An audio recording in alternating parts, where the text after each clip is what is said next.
Hello, Yorkton and neighboring series. Magandang gabi bayan. In English, good evening everyone and welcome once again to another edition of Parkland Filipino Hour here only on The Rock 98.5. I'm Kuya Jobert Del Rosario and we are excited for tonight's show as we bring you original Filipino gospel music, Filipino discussions, news and updates with the Filipino and Filipino-Canadian community here in Yorkton, across the Parkland region.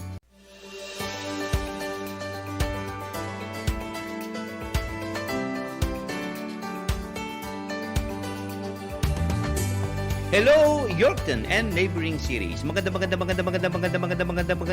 gabi bayan. In English, good evening everyone and welcome once again to another edition of Parkland Filipino Hour here only on The Rock 98.5. I'm Kuya Jobert Del Rosario and we are excited for tonight's show as we bring you original Filipino gospel music, Filipino discussions, news and updates with the Filipino and Filipino-Canadian community here in Yorkton, across the Parkland region.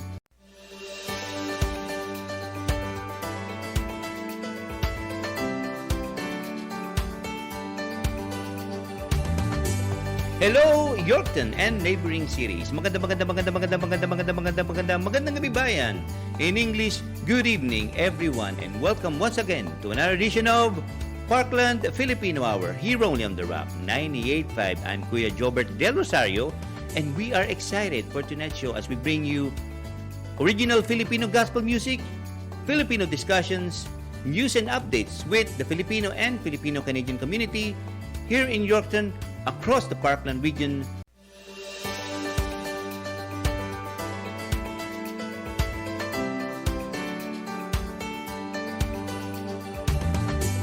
Hello, Yorkton and neighboring series. Magandang gabi bayan. In English, good evening everyone and welcome once again to another edition of Parkland Filipino Hour here only on The Rock 98.5. I'm Kuya Jobert Del Rosario and we are excited for tonight's show as we bring you original Filipino gospel music, Filipino discussions, news and updates with the Filipino and Filipino-Canadian community here in Yorkton, across the Parkland region.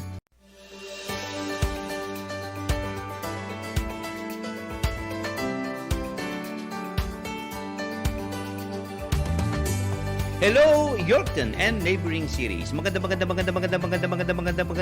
gabi bayan.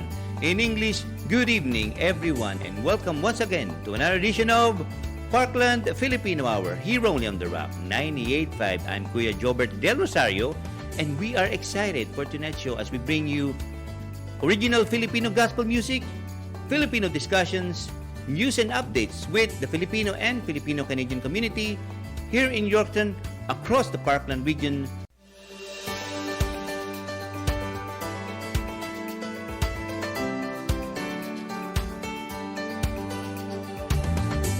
Hello, Yorkton and neighboring series. Magandang gabi bayan.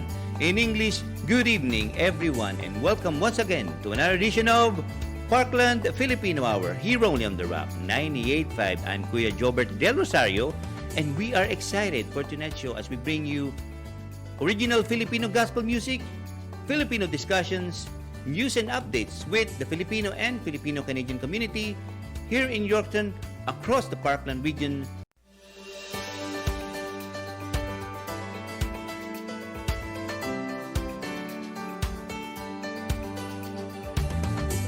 Hello, Yorkton and neighboring series. Magandang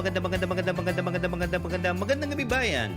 In English, good evening everyone and welcome once again to another edition of Parkland Filipino Hour here only on The Rock 98.5. I'm Kuya Jobert Del Rosario and we are excited for tonight's show as we bring you original Filipino gospel music, Filipino discussions, news and updates with the Filipino and Filipino-Canadian community here in Yorkton, across the Parkland region.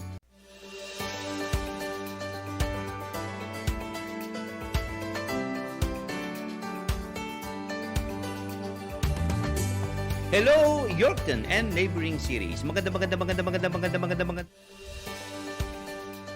Hello. Test.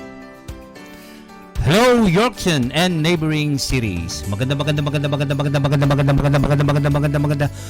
gabi bayan. In English, good evening everyone and welcome once again to another edition of Parkland Filipino Hour here only on the Rock 98.5.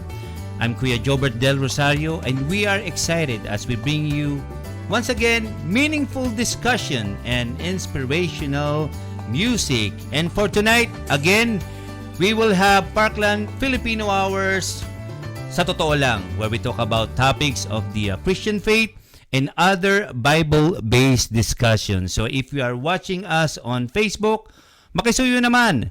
Like us, share us so that many more will be reached with our discussion. And if you are watching us on Facebook or on YouTube rather, consider hitting the subscribe button, ring the bell, and get notified once we got fresh videos for you.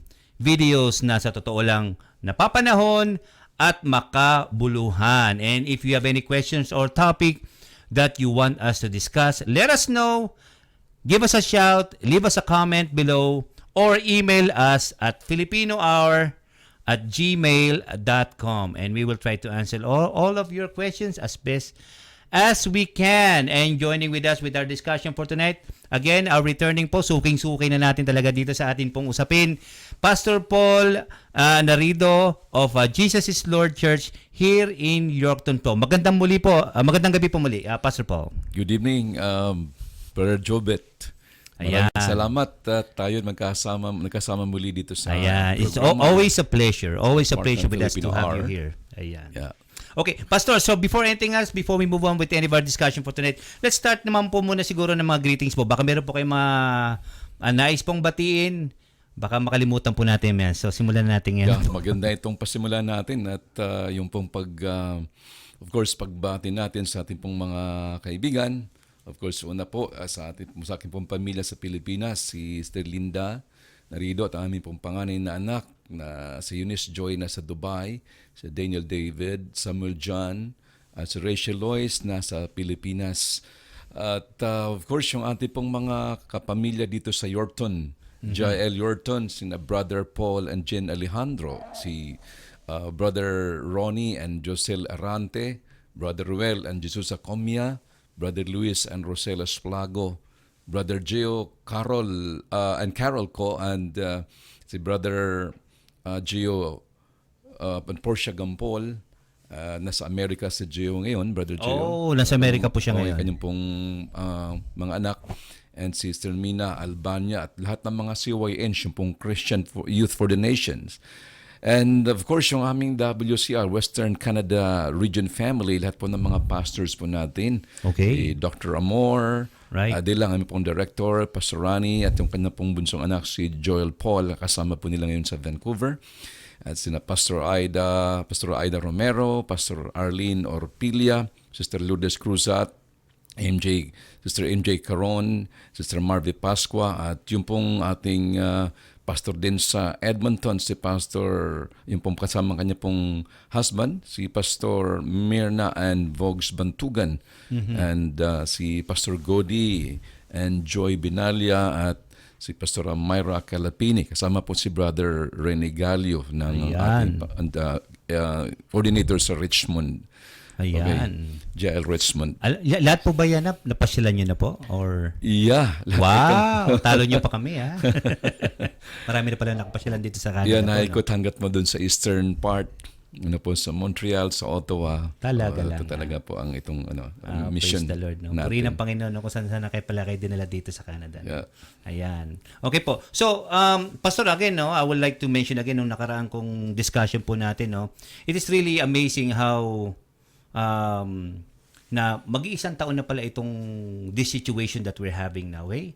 Yeah. It's been a year, mag 1 year na. I can still remember it was last year when this breakout of this virus came out, and it was not that really serious, pero no, come the first quarter of this year, ayun, doon na talaga nakita kong ano yung magnitude nitong virus na ito, at talagang very serious No, very serious talaga, no. So, coming to the end of this year, naku, magpapasko pa naman no. Magpapasko. So, this is gonna be our first Christmas with with this kind of a situation, no. Yeah. And I could not really recall kung kailan ba tayo nagkaroon ng ganitong klaseng. I don't think we did had, because I know before we had the SARS, we had the H1N1 Yeah, before, but we didn't have this kind of situation wherein talagang apektado ang lifestyle, apektado ang way of life natin ngayon, no? So, Right, oo. Ito, nung una parang it was taken lightly lang. Right. Oo. Huwag maniwala. Ano lang yan kamo kasi parang pangkaraniwang lagnat. Oo. Pero nung sunod-sunod na yung balita, mga frontliners mismo, Right, mga doctors, right. Sila mismo. nurses ay nangamatay. Right. Abay, medyo ho ay Seryoso naalarma na to. oo, na hindi pala itong pangkaraniwang sakit. Ano? Right. At yun ang medyo challenge mo ngayon dahil sa atin, tulad sa Pilipinas, dahil sunod-sunod ng bagyo. Sa loob lang na 12 days, ay 4 na bagyo sunod-sunod. Oo. Tsaka marami pong mga nasalanta. At dagdagan pa itong pandemya kasi wala nang social distancing Oo. dahil sa pangyayaring ito. Kaya ang isang matinding challenge dito dahil magpapasko nga, kung ating isipin ano kaya ang ang kalagayan Yeah, exactly. oo ng mga tao, especially talagang mga napuruhan kumbaga nitong Exactly. bagyo, ano kaya ang kanila magiging Pasko? Yeah, exactly. And although I'm sure you will agree with me that isa sa mga bahagi na ng kultura ng Pilipino, given the situation that we do have in the Philippines, how every year na lang it is a common thing na dinadaanan tayo ng matitinding mga bagyo, mga typhoons, no? But you can see how the Filipinos are really resilient Yeah. and oo. very resourceful talaga, no? But given not only yung mga bagyo nga, but given with the new situation that we have now, no? And siyempre, of course, marami hindi lamang buhay ang tinamaan dito, pati mga everything, pati mga businesses. Right. So oo. with that din po, maraming naapektuhan din ng mga empleyado. Meron hindi lamang sa Pilipinas, maski dito rin sa Canada, meron mga naapektuhan, nabawasan ng oras sa trabaho, o worst case nawalan ng trabaho. Pinagpahinga muna. Yes. Matindi sa napag-alaman natin, almost 1,000 private schools nagsara That's correct. sa That's Pilipinas. At siguro kung nandun tayo sa sitwasyon ng mga Right. tao na yung mga daily wage earners lang Right. at umaasa lang sa tulong ng gobyerno, hindi naman kumbaga gaano ba katagal kung magpapatuloy ito, papaano na, no? Exactly. Kaya lahat po ay ang mga Pilipino naman maparaan, may mga online businesses na maraming mga naipanganak na mga diskarte. business o Exactly. okay. Pero yun nga ay how long, paano natin may sustain talaga yon.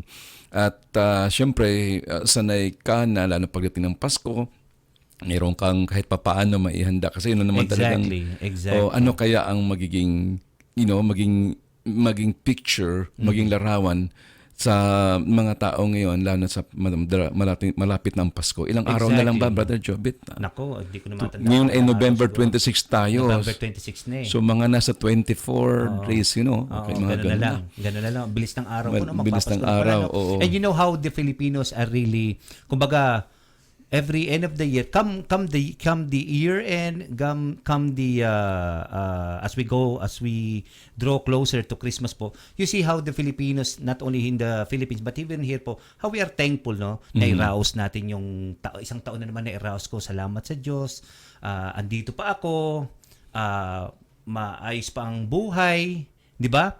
You see, not only on the situation na maayos ang buhay, but alam natin sa mga Pilipino, kasama sa kultura ng Pilipino, na minsan siyempre naiinis, na hindi nagugustuhan ng mga nangyayari, but still deep in the heart of every Filipino nandun yung thankful na meron pa ring buhay. Thankful na meron pa rin. But given the situation now with the new normal that we do have now, how can we actually be really thankful, be really grateful given the new situation that we are facing now? Well, hindi mo makakaila, depende sa sitwasyon. May mga iba talagang matindi yung kanilang pinagdaanan, katulad halimbawa nung kapapatayo lang ng bahay, nasira yung bahay, doon na buhos ang kanilang yung pera, may business na nalugi. Siguro matindi. Yung siguro talagang sasabihin nila paano ka maging masaya, paano ka maging mapagpasalamat. Dahil doon na sa in-interview ng isa, sabi niya, ako naman habang buhay tayo ay may pag-asa. That's right. Pero yung matindi ang inabot talaga sa kanila na maraming na salanta sa kanila, mahirap ito. Pero yun, nakadepende kung saan nakatutok o nakaangkla yung puso mo. Right. Kasi aminin natin na kahit po masabi natin na mga kilala, maging relihiyoso ang tao, pero may mga pagkakataon nandoon yung kapighatian, yung hinanakit sa puso. Right. Pero of course, hindi naman makakatulong yun at yun siguro ay normal na reaksyon. Pero siguro sa ating pong discussion ngayon ay maging gabay, maging encouragement sa bawat isa sa atin na sa kabila po ng pandemya at sa kabila po ng itong yung maraming restrictions ngayon at sunod-sunod na bagyo, ay ano ang ating pong talagang dapat gagawin kasi wala naman tayong magagawa. Ito ay kumbaga ay natural calamities. Exactly. Walang may gusto po nito, ano? Talagang nangyayari. At kumbaga hindi naman to bago sa atin. Right. Kailang matindi lang talaga dahil 4 na sunod-sunod within 12 days. 4 na bagyong sunod-sunod. So, siguro unang natin maibigay na encouragement dito. Okay. Yung pong nabahasa ko doon sa 1 Thessalonians chapter 5 verse 18. Sabi doon, 1 Thessalonians chapter 5 verse 18. Ang sabi roon, in everything give thanks, for this is the will of God in Christ Jesus for you. Ayan. You mean, Pastor, kahit yung nawalan ako ng bahay, this is the will of God for me, lahat ng ito, alam mo yung mga bagay natin may paliwanag. Pero sabi po ng ating binasa, in everything give thanks. Sa lahat ng bagay, hindi sa ilang bagay, hindi sa mga depende na bagay, depende sa sitwasyon.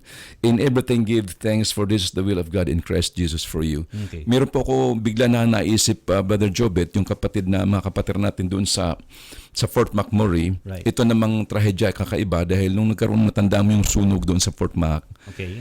Bago pa lang silang lipat doon sa bahay niyon, hindi pa nga nila nailatag ang lahat ng gamit. Nung galing sa trabaho, pag-uwi niya, hindi siya makapasok, hinarang na siya, na nagkaroon ng may cordon na doon, hindi siya makapasok. Ano nangyari? Yung bahay hindi man nasunog, pero hindi niya makuha yung mga gamit dun sa loob. So, mayroon ng direct instruction na kailangan lang mag-evacuate na. Okay. So, sila po ay nakarating sa Edmonton. Talaga? O, kung doon tayo naka-destino dati. Okay. At doon niya na-realize, sabi niya, Pastor, ang daming itinuro sa akin ng Panginoon sa nangyari ngayon. Alam mo, isang tao yung mapili akong tao palitin sa pagkain. Pero ngayon nangyari sa amin na sinusuplayan na lang kami ng pagkain. Wala akong magagawa kahit yung pagkain hindi ko gusto. Dati-rati ako'y mapili ako sa mga damit. Itong suot-suot kong damit ay hiram lang. Doon ko na-realize na dapat lang magpapasalamat. Kumbaga, may ika nga ay metikuloso at ito yung kanyang ipinakita. But ngayon nakita ko na ganun lang pala kabilis. Kung nagkataon na yung bahay kong bagong lipat namin nasunog, wala akong magagawa. But itinuro sa akin dito na kailangan kong marunong mag-adjust, kailangan ko talagang ibabalanse ang aking buhay. So maraming tinuturo ang Panginoon sa gitna ng problema. Sapagkat sabi nga nila, kung hindi nagbagyo, ay hindi mo malilinis ang kasulsulukan ng bahay mo. Okay na, di mo nalinis ngayon, linis na talaga. Hindi ka na problema na linis na po. Anyway, so maraming tinuturo, in everything give thanks, for this is the will of God in Christ Jesus for you. Siguro may iba doon na medyo relax lang, kampante lang. Pero nung mangyari ito, nasabi nila na kailangan pala talaga ay maging handa ka lagi. Kailangan pala talaga dito ay hindi mo basta yung taken for granted ang lahat sa buhay. Right, Yeah. exactly. Maging thankful ka talaga, no? Yeah. Sa lahat ng So in bagay. everything give thanks. Alam mo yung naranasan natin, hindi natin naranasan katulad ng naranasan ni Job. Oo Diba? nga, yun din nga nasa isip ko rin po. Oo. So how would you explain din yung pinagdaanan din ni Job din, no? Si Job, doon sa chapter 1, makikita natin, ang description sa kanya is a righteous man. Talagang siya ay, masabi natin na siya ay God-fearing, pero nangyari sa kanya ang trahedya. Ibig sabihin dito, walang pinipili. Okay? Pero kung ating basahin ng buong chapter, inaalaw ng Lord, no? inaalaw ng Lord. Bagamat, of course, sa may mga trahedya ay nandyan ang kamay, nandyan ang kaaway. But yung mga pagsubok hindi inaalaw, ang Lord ang nag-aalaw nito. Katulad niyan sa kay Job, na within a day, sa isang araw lang, talagang tinatawag na rapid fire destruction na nangyari sa kanya. Talagang sunod-sunod. Pero doon sa huling talata ng chapter 1, ang sabi niya, I naked I came from my mother's womb. At say, hubad din ang babalik doon. Blessed be the name of the Lord. In everything, give thanks. Kaya itudugtong ito. Kasi actually noon, yung mga kaibigan niya, sinabihan na siya na, no, tignan mo sarili mo, ano bang mga ginawa mong kasalanan? Right, Magano ka, tignan mo, baka meron kang ginawang kasalanan, magsisi ka. Right. Pero alam ni Job sa sarili niya, wala akong ginawang kasalanan. Yeah. Pero ang matindi doon yung asawa niya. Job, ikaw pa ba'y matilang loyal kung ating tinanong siya ng asawa niya. sa Diyos? Sabi niya, sumpain mo ang Diyos mo. So yung saan ang kanyang asawa na maging kakampin niya, siya pa'y, saan siya susuling ngayon? Saan siya tatakbo? Exactly. Na dapat ikaw na lang ang aking kakampi. Exactly. Tapos ikaw pa ngayon itong ano. Pero kahit ni minsan hindi kinurse na Job ang Panginoon. Hindi. Ang sinabi lang niya na parang ano niya yung pagka sana hindi na siya ipanganak, no? Parang gano'n niya. So naroon din ng ano, kasi bilang tao. Emotion na yun. Oo. Bali, sana hindi siya ipanganak kung ito lang bang sinapin sa kanya. Pero alam naman natin na kung babasahin natin yung chapter 1, parang ipinagmalaki ng Diyos si Job eh. Have you not seen my servant Job? Sinabi niya dun sa kay Satanas, ano? Oo. Sabi niya, kaya ka naman pinaglingkuran ni Job dahil niya pinagpala mo siya, alisin mo sa kanya yung pagpapala. Sabi ng Panginoon, sige, but wag mong galawin ang kanyang buhay. So, lahat ng mga pagsubok ay inaalaw ng Panginoon. Yun na isang bagay na nakita ko doon, isang aral na nakita ko doon is yung dumarating ang mga pagsubok ng buhay sa atin, pero alam natin there is a certain degree there na permitted ito, pero para ito sa ikatatatag natin, ikatatatag ng ating pananampalataya. Kasi it's written there naman lahat tayo kailangan idaan sa darang ng apoy para lumabas yung tunay na kinang ng ating pananampalataya, kung di ba? Yeah, at saka isa pa ay since alam ng Panginoon ang ating frame, ang ating limitasyon, ay He knows how much we can carry. Right. So kung ang iyong kaya ay 110 volts, hindi ka isasaksak sa 20 volts, sasabog ka. So doon mo makikita, alam mo doon sa panahon ng pagsubok, doon ka na challenge. Katulad ng sabi niya pag may mga sunog, pero may isang tao na buhat ng isang refrigerator. Oo. Pero nung ibalik na, 3 tao, 4 na tao na nagbalik. There's something Superman inside of us noon na talaga sa panahon ng ganoon. So, yan ang makita natin ang pattern sa banal na kasulatan, katulad kina Joseph, no, bago siya maging prime minister. Right. Dumaan doon. Si Moses, matindi yung training nila. Ang Panginoong Jesus, 30 years. Right. Tapos 3 years lang doon sa ministry. Right. So, mayroong talagang dadaanan ka na yung hindi ito to make you miserable, but to prepare you. Make you, talaga. to be durable sa Exactly. times po talaga ng pagsubok. Amen. Yeah. Amen. I totally agree po. Yeah. Yeah. That's why there is a reason po behind the verse, in everything give thanks. Yeah. No? So, lahat ng kailangan magpasalamat ka because our Father knows best. Right. Alam niya kung bakit nangyayari yan. And tuloy niyo po. Walang bagay na nakalagpas sa kanyang paningin. Exactly. Ultimong ating book, sabi sa Matthew 10:30, bilang niya. Opo. Kaliit-lit ang kulisap. Alam na alam niya. At saka I do believe po na the logic behind the phrase po na in everything give thanks, it is part of maturity rin po. Of as a Christian matures po, doon mo makikita na ang Kristiyano hindi lamang nagpapasalamat yan during times ng blessings, during times that everything is going smoothly, but even times na hardship, marunong pa rin siya magpasalamat. Right. Dito natin, what we call it, separates the men from the boys. Di po ba? Siyempre, normally, pag bata ka, nagsisimula ka pa lang, mabilis kang magreklamo sa maraming, ba't ito ganyan, ba't di ganyan? Pero but when you mature in life, no, nakikita mo na lahat ng ito may purpose siya. Yeah. And I do believe this thing that is happening to me, God has a reason for it. He has a purpose. So, Yeah. I am thankful sa lahat ng bagay. Actually, ang tinuturo ng Panginoon yung pong tinatawag na responsibility. Right. To be responsible. Yeah, kasi maalala mo dun sa book of Genesis, chapter 2, na hindi pinaulan ng Diyos. Okay, dun sa verse na chapter 2, mayroon pong isang verse doon. Hindi niya pinaulan kasi tutubo yung mga pananim. Right. Unang-una, wala kasi mag-asikaso. So, you see, alam ng Panginoon kapag binigay niya ito, sinong masasayang lang. Right. So, in other words, ay may mga dahilan kung bakit inaalaw ito ng Panginoon sa atin. Pero, hindi ito maging daan upang sumama ang iyong loob. Right. At maging Wag naman.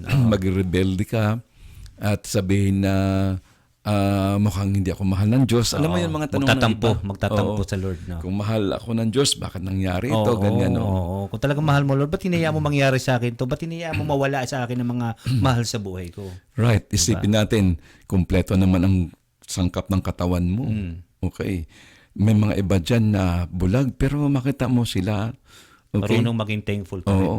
May iba dyan na walang paa. Naghahanap buhay, no? Pero itong kumpleto, parang naging hopeless. At akala mo yung end of the world na. Ganun. Kaya nga, dapat maunawaan, sabi doon sa aklat ng Romans 8:28. Okay. Romans yung 8:28. Mga bagay na yun, sabi na, and we know that all things work together for good to those who love God, to those who are the called according to His purpose. All things work together for good. Pansinin natin ang verse na sinabi, all things are good, all things work together for good. Kahit parang siyang tingin mo ay negative siya, pero all things work together for good. Parang, ang ano yung bang, hindi mo maintindihan.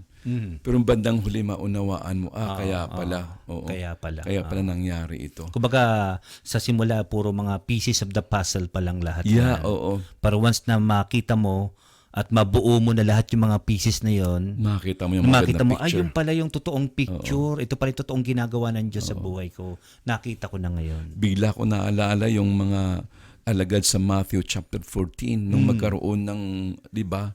Opo. Sa gitna ng dagat. Sabi niya, Lord, do you care that we are perishing? Tama. Do you care? Yes, the Lord does care for them. Hindi niya pa maintindihan.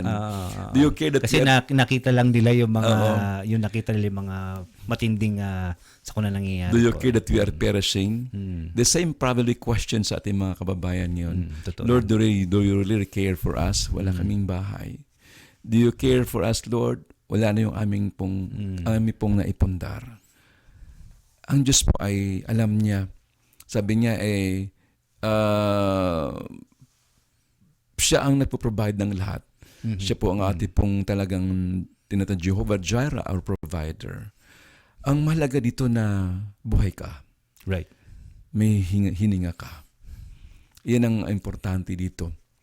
Kasi yan ang pagwala na ang hininga mo, yun talagang wala na. So, yun ay at least mayroon kang buhay. May mga iba, positibo pananaw sa buhay.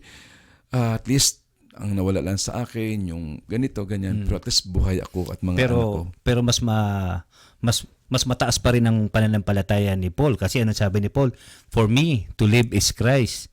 And to die is a gain. Kumbaga, ang buhay ko, kung ako man ay nabubuhay, I living for Christ. Ang buhay ko ay para kay Kristo. Kaya kung ano man ang sitwasyon ko sa buhay ko, that is just being part of His suffering. Yeah. Diba? Tapos kung halimbawa mang wala na akong buhay, it is still a gain. Kasi tapos ng paghihirap ko. Kasama, I'm to be with the Lord na. Yeah. So, ganun sa mga talagang malalim sa pananampalataya. Ano? Right.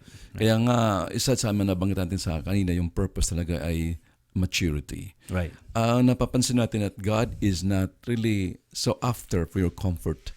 Right. Is after for your maturity. Exactly. Yeah. That is true. So gusto ng Panginoon lumalim tayo magmamatured, at when you are matured, ibig sabihin nito po ay kaakibat to responsibility. That is true. So ito ang simula ng responsibility. So yun nga sabi ng isa. Kaya siguro pastor ay hindi pa ako binigyan ng Diyos ng bahay kasi hindi ako marunong mag-asikaso pa sa bahay. So, siguro hindi pa ako binigyan ng partner dahil hindi ako marunong humawak ng relationship. Tama.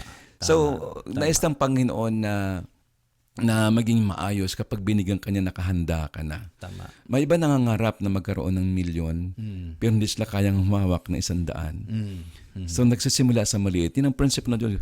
If you can be trusted with little, you can be trusted with much. Pero iba na gusto agad yung malaki. Oo. Kailangan matrain ka muna. Exactly. Kaya nga kapag ikaw halimbawa wala ka namang karanasan sa pamumuno at gusto mong mamuno ka agad, baka lumaki ang ulo. Kaya nagkaroon ng tinatawag na iba ng mga insecure na mga leaders. Kasi nga hindi pa na-refine yung character. Importante kasi yung character na yun. Totoo yun. Alright. Although meron tayong tinatawag na leadership spirit dahil nga ang originally sabi ng Panginoon, have dominion over, okay? Doon sa mga sa binanggit sa Genesis chapter 1. Right. Pero nandoon yung spirit noon tinatawag na leadership spirit Right. Pero pag kailangan maitama lang. So kaya inalaw ng Panginoon dumaan ka sa ganito para maihanda.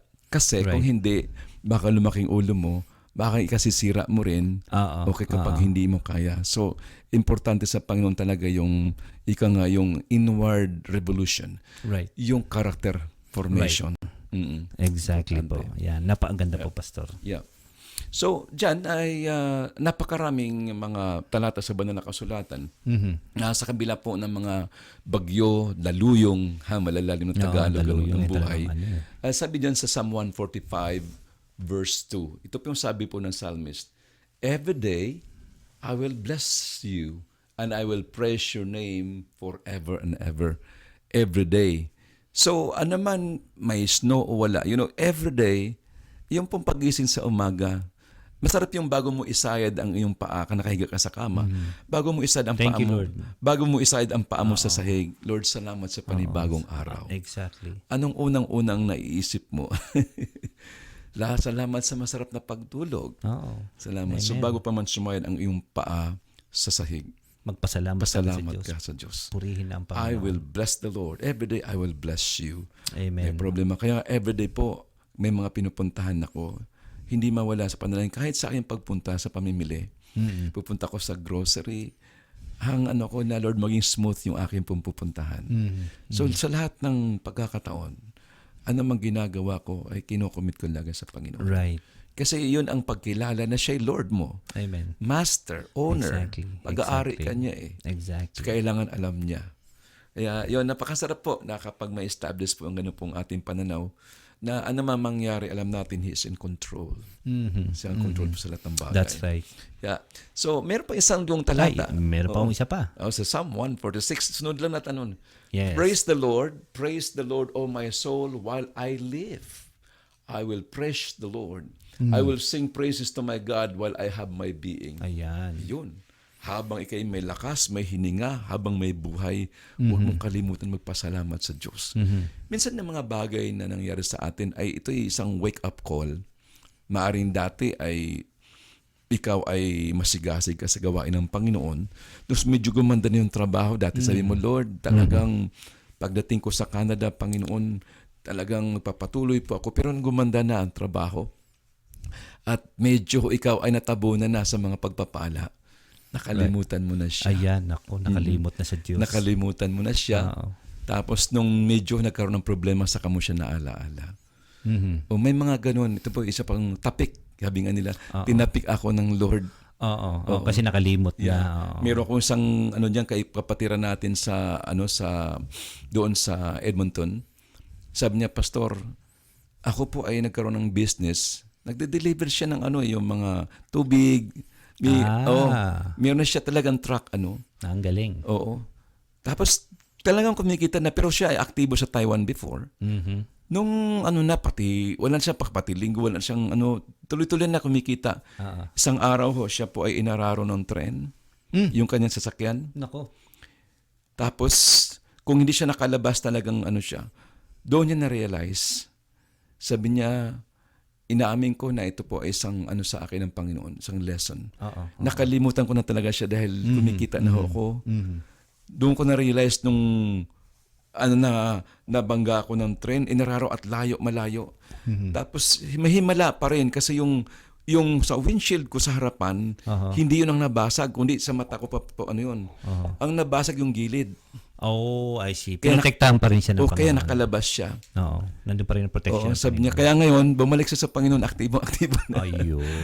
Kita, may magandang, may purpose pala ang Panginoon. It's At a wake-up call. Nakuha niya ang mensahe kaagad. Amen. Nakuha niya ang mensahe mabuti kaagad. yung ganun po na isang topic pa lang, bumabalik na agad sa kawan. No? Babalik, masyado ka lumihis ng kaunti, anak eh. Yan, balik ka na sa kawan. Mahirap yung kahit na ilang topic na eh.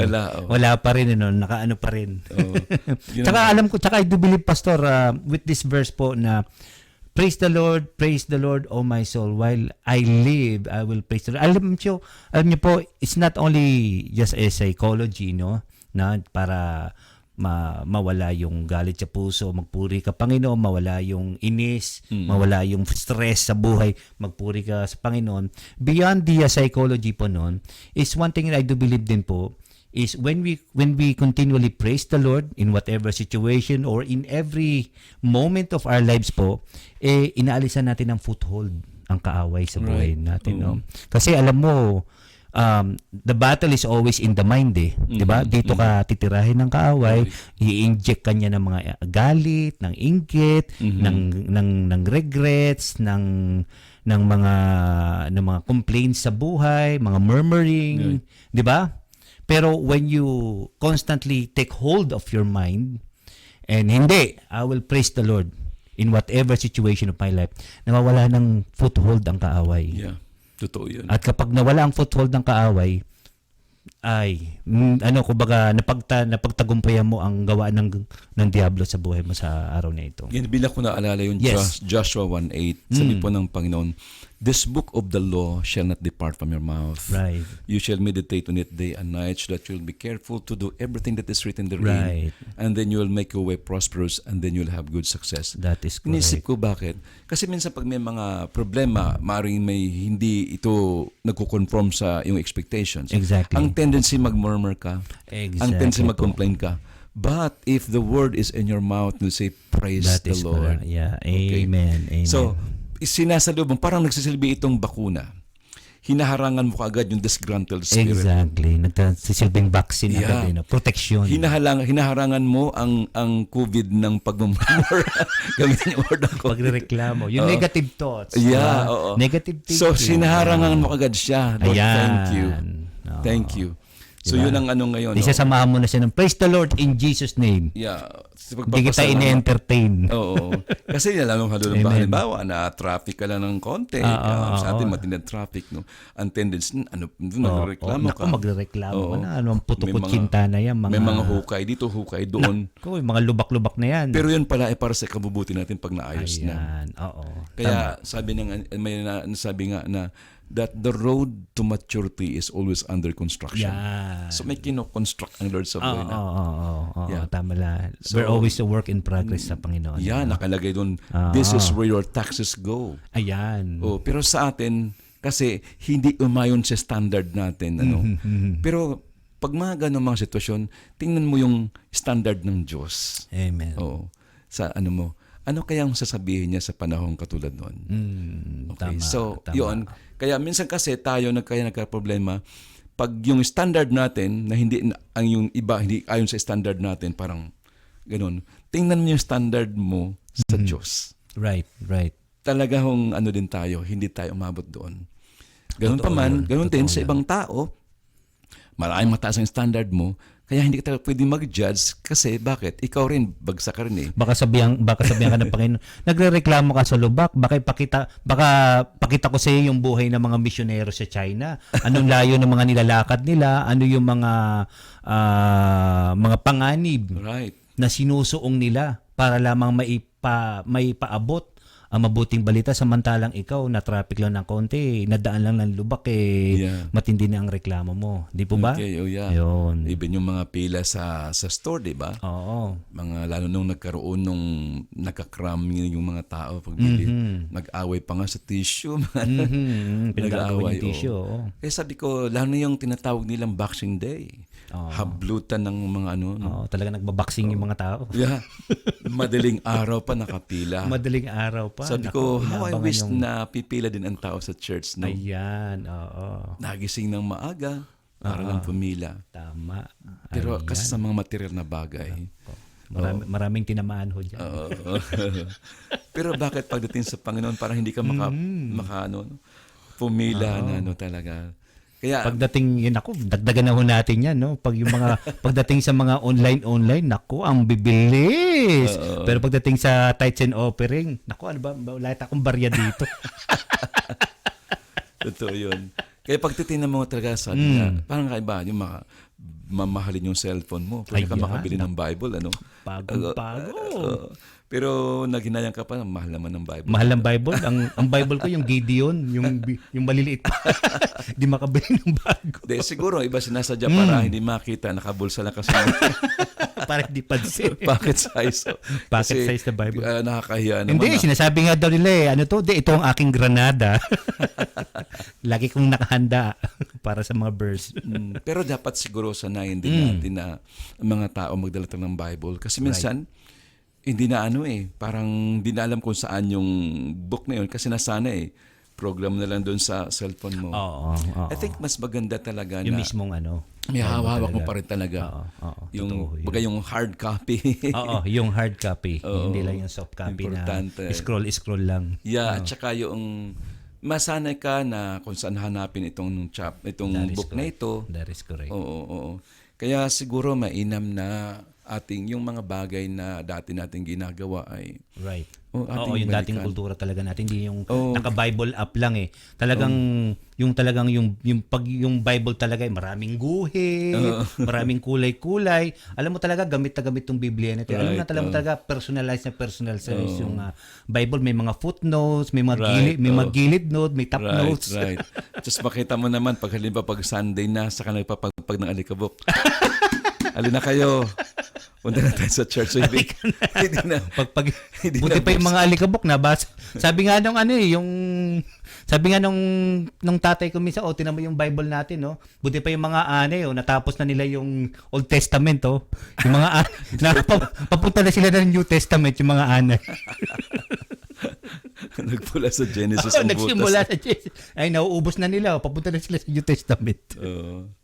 May lesson din. May lesson po. Pero dahil gaya po sinabi niyo po, tama po, I do believe po, in every moment of our life, we should be thankful sa Panginoon. Yeah. Not only during the good times, but even the bad times of life, I do believe kalooban ng Panginoon that we should always be thankful. Madali kasi magpasalamat kapag masagana ka. Pag masagana. Pag wala ka ang naisip mo, na ikukumpara mo yung sa buhay mo sa iba, Bakit kawawa sila? naman ako. Bakit naman yung kapitbahay ko ganun? Kami wala. May isa kong nabasang libro na talagang it was a strip of everything. Lahat nawala sa kanya. Pati yung naging partner niya sa buhay. Kalungkot. Doon nagsimula siya ngayon na walang-wala na talaga siya. Doon nagsimula siya na gumawa siya ng talaga nagsumubsub sa pagbabasa ng Bible at nakagawa siya ng mga libro. Talaga. Praise God. Oo.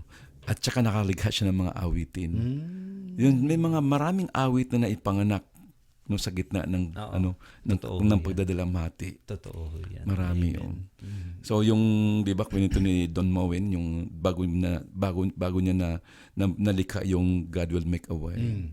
I think kamag-anak nila na talagang grabe. Sa hospital at doon na likha niya yung God Will Make a Way. Yeah, so may mga purpose yun. Na minsan ay sabi nga nila pag ilagay mo ang manok sa pressure cooker, umiiba yung kulay. Sometimes nalagay ka sa ganung pressure, lumalabas yung pagiging pagiging madiskarte mo sa buhay. O kasi kung hindi pag medyo relax lang hindi ka nag-grow. Hindi po. There's no growth in there po. Kaya importante talaga. Lalo pa ngayon dito po sa Canada po, mahirap po talaga mag-grow. Kasi everything is beyond your reach na lang Oo. Swipe na lang ang Swipe katapat na lang dito. Hindi katulad sa Pilipinas Life is hard. That's why every moment of your life you have to pray, you have to reach out for God for everything, no? Lahat na talaga sa ng technology, sabi nga doon kapag kaya pag dumating yung time na pag magtumawag ka, sasabihin na if you want prayer, press 1. If you need healing, press 2. Okay, if you need deliverance, press 3. If you want to give, just see us personally. Ang galing eh. No? Amen. Ganun lang ano. Pagdating sa giving, Pagdating sa just see giving, us no? personally. I will take care of your money. Nako. Ay, Okay, malapit na rin to sa bilis ganyan. na. Tuloy niyo po. Okay. So, maganda ito gayto na sa kabila po ng mga problema, kabila po ng mga challenges ng buhay Yes. na nakakatawa tayo. Laughter is the best medicine. Di ka nga, That's, no? totoo po yan. So, hindi natin kayang pigilin ang nangyayari sa labas, pero kaya natin kontrolin ang nangyayari sa loob natin. Kaya sabi po ng isang kilalang survivor sa Nazis atrocity, sabi niya, I think Corrie ten Boom, if you look at the world, you will be depressed. Right. If you look at yourself, you will be distressed. Right. But if you look at Christ, you will be at rest. Amen. So doon tayo makapaghahanap ng kapahingahan sa Panginoon. Amen. Sa mundo talagang wala, madidiscourage ka. At ikaw mismo sa sarili mo, hindi mo maintindihan. Kaya nga, ang ating pong tumingin sa Panginoon. Sabi sa Hebrews chapter 12 verse 2, looking unto Jesus, the author and perfecter of our faith. Amen. Siya talaga ang may likha ng ating panampalataya. Kung panampalataya mo nanghihina, tumingin ka sa author.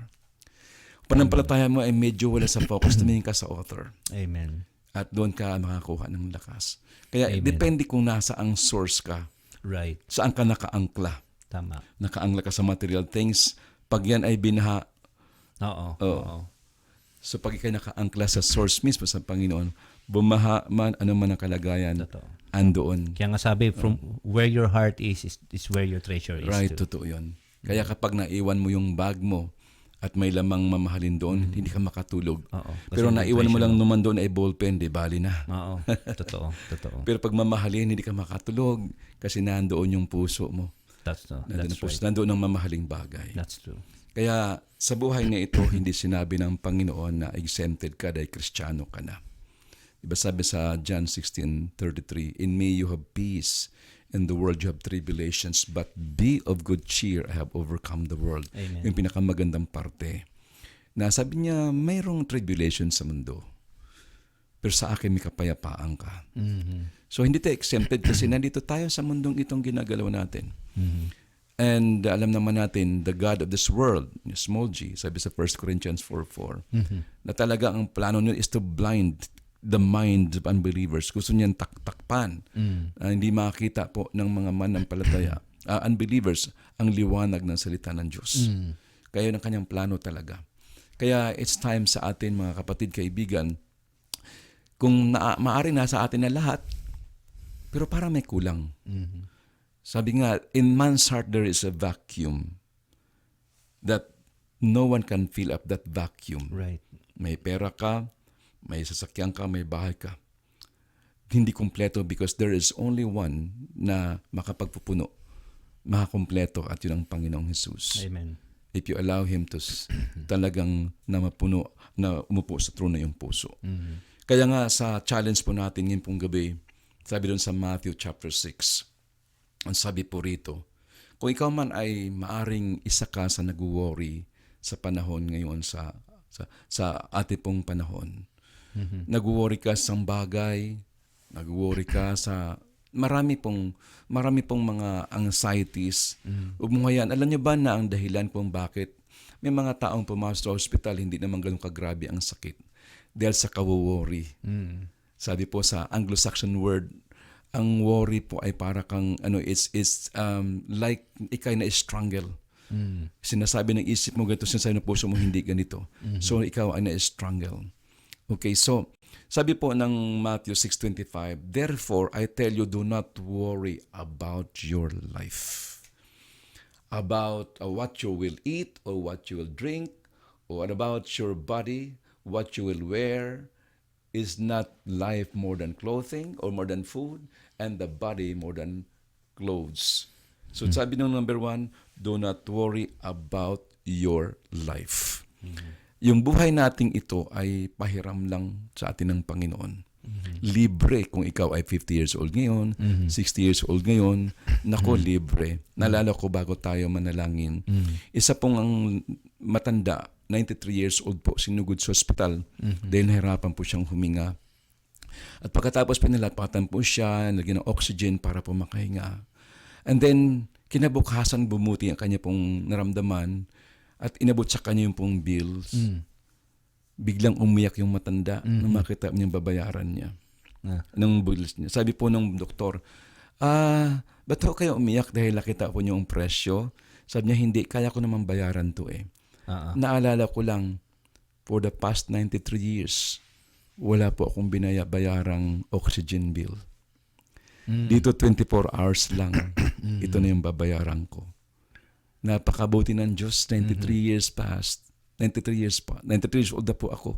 Wala akong binayaran na oxygen bill. Ngayon, 24 hours lang ako pumasok. Itong binayaran ko sa oxygen. Sa oxygen. Kaibigan, sino ka man at nasaan ka man ngayon, yung buhay na yan ay pahiram sa atin ng Panginoon. Ano man ang katayuan mo sa buhay ngayon, naalala mo ba siya? Yung oras mo, kumusta naman? Baka yung oras mo nabuhos na nandoon sa mga material na bagay. Siguro mainam na mag-pause tayo saglit at alalahan natin na, o nga pala, pahiram pala sa akin ng Panginoon yung lakas, pati yung trabaho binigay niya sa akin, mga mahal ko sa buhay.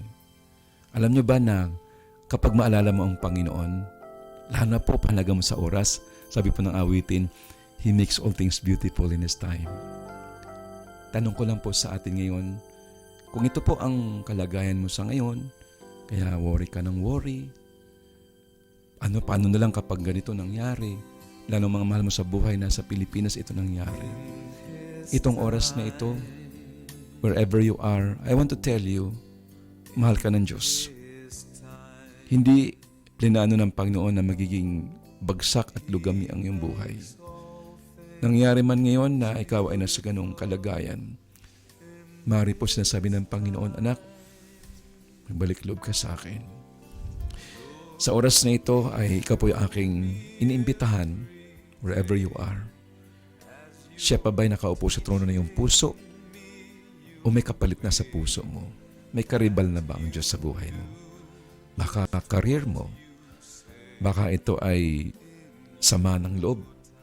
O baka ito'y insecurity? Inanyahan kita sa oras na ito.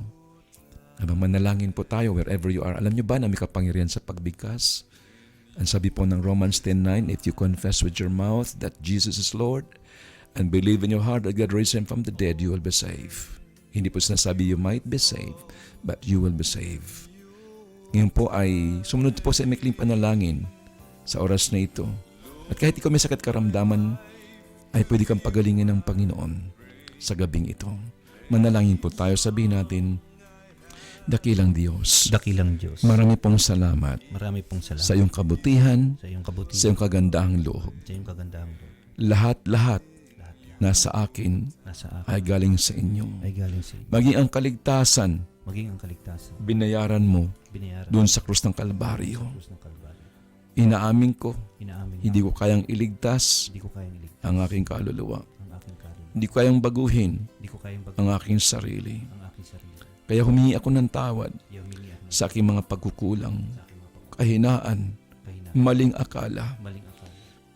Linisin niyo po ako. Linisin niyo po. Hugasan na iyong banal na dugo. Hugasan niyo ba na ito? Panginoong Jesus, Panginoong Yesus. tinatanggap kitang tunay Tinatanggap kita bilang aking Panginoon, ang aking Panginoon. sariling tagapagligtas, Hari Hari. at Diyos ang aking buhay. Diyos ang aking buhay. Simula sa araw na ito, Simula sa araw. ikaw nang masusunod Ikaw na masunod. sa aking buhay. Salamat sa buhay na walang hanggan, Salamat sa buhay. sa karapatan Sa karapatan. ng maging anak ng Diyos, Maging anak ng Diyos. ayon sa kasulatan. Ayon sa kasulatan. Sa pangalan ni Kristo Jesus. Pangalan ni Kristo. Ako na lang po manalangin sa oras na ito. Kung ikaw po ay may sakit karamdaman, ipato mo yung kamay sa bahaging may sakit. At even nasa ang kaman ngayon, kaya kang abutin ng Panginoon sapagkat siya ay omnipresent. Wherever you are, just believe. Lord, sa oras pong ito, dahil nakadantay ang aking kamay sa kapatid naming iyon, na mayroon po Panginoong karamdaman, maaaring ito po ay meron siyang sore throat. In the name of Jesus, I touch right now ng karamdamang iyon sa pangalan ni Jesus. I release the resurrection power of Jesus. Receive your healings. Mari ka ngayon ay mayroong chronic na sakit, yung sumasakit ang ulo, pasumpong-sumpong. In Jesus' name, ano man panghihilo, I cancel that operation of that sickness in the name of Jesus. You are a name. I break your power. In Jesus' name, I release, Lord, your healing, your surging resurrection power.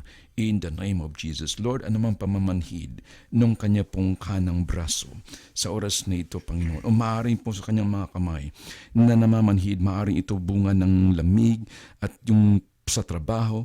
Lord God Almighty, I pray right now, God, release your healing upon that brother, that sister, o yung sa oras na ito, Panginoon. In the name of Jesus, I release that surging resurrection power of Jesus. Be healed in Jesus' name, in Jesus' name. Maging Panginoon, yung pamamanhid po ng kanyang hita, hanggang papunta sa kanyang tuhod, Panginoon.